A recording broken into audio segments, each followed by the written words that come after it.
si Liana V. Villanueva, MTB Quarter 4, Week 3. Paggamit ng mga salitang pang-uri. Lahat ng bagay ay may kanya-kanyang mga katangian. Mailalarawan natin ang mga ito ayon sa kanilang mga kulay, laki, lasa, uri, timbang, at iba pa. Maaring sila ay magkakapareho o magkakaiba. Ang mga salitang ginagamit natin sa paglalarawan ay tinatawag na pang-uri. Ang pang-uri ay salitang naglalarawan o salitang nagsasaad ng katangian ng tao, bagay, hayop, lugar, o pangyayari. Maaring ang mga katangian na ito ay ayon sa hugis, amoy, lasa, bilang, bigat, at iba pa. Balikan muli ang mga kaibigan ni Melissa na sina Amor at Nita. Mahaba ang buhok ni Amor. Maikli naman ang buhok ni Nita. Pang-uri ang tawag sa mga salitang may salungguhit.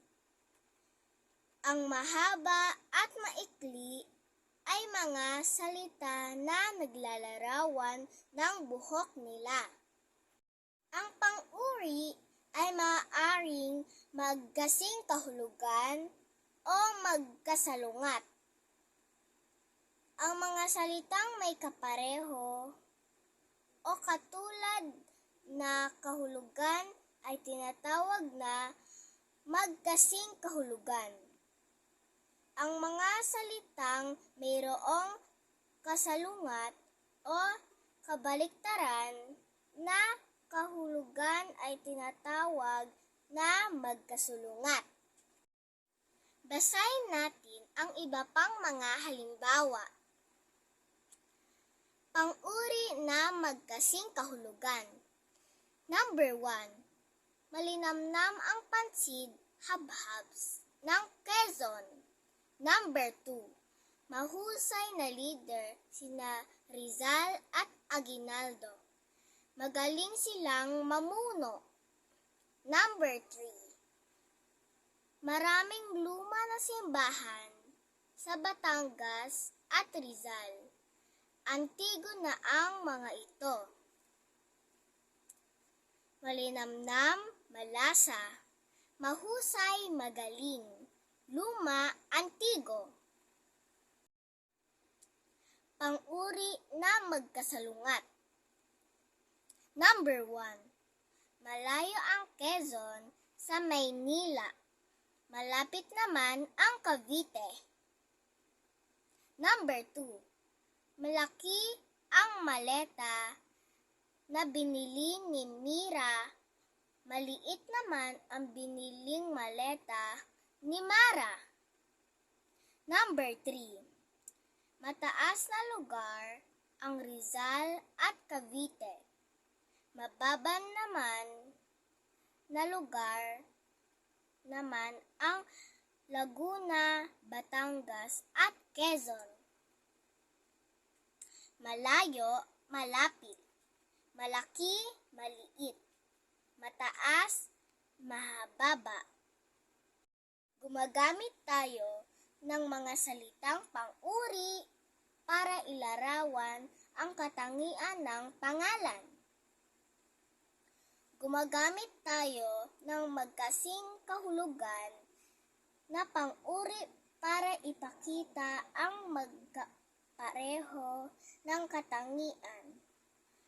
Magkasalungat naman ang gamit para maipakita ang pagkakaiba. Ayon sa pagkatuto bilang 1. Lagyan ng check kung ang salitang may salungguhit ay halimbawa ng pang-uri.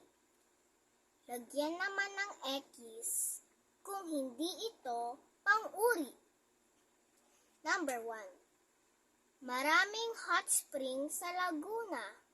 Ang may salungguhit ay maraming. Check. Number 2. Masaya na mag-swimming sa beach sa Batangas. Ang may salungguhit ay mag-swimming. X. Number 3. Sariwa ang mga isda sa Cavite. Ang may salungguhit ay sariwa. Check. Number 4. Malinis ang paligid ng Quezon. Ang may salungguhit ay Quezon. X. Number 5. Malamig sa ilang bayan ng Rizal. Ang may salungguhit ay malamig. Check. B. Tukuyin ang mga pang-uri na ginamit sa bawat pangungusap. Number 1. Matamis ang pinya sa Cavite. Ang sagot ay matamis. Number 2. Matatagpuan sa Batangas ang mga masasarap na kainan ng lomi at goto. Ang sagot ay masasarap. Number 3. Sa Laguna, maraming hot spring. Ang sagot ay maraming. Number 4. May masagana na ani sa Quezon. Ang sagot ay masagana. Number 5.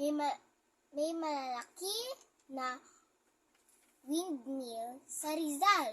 Ang sagot ay malalaki. Bye-bye!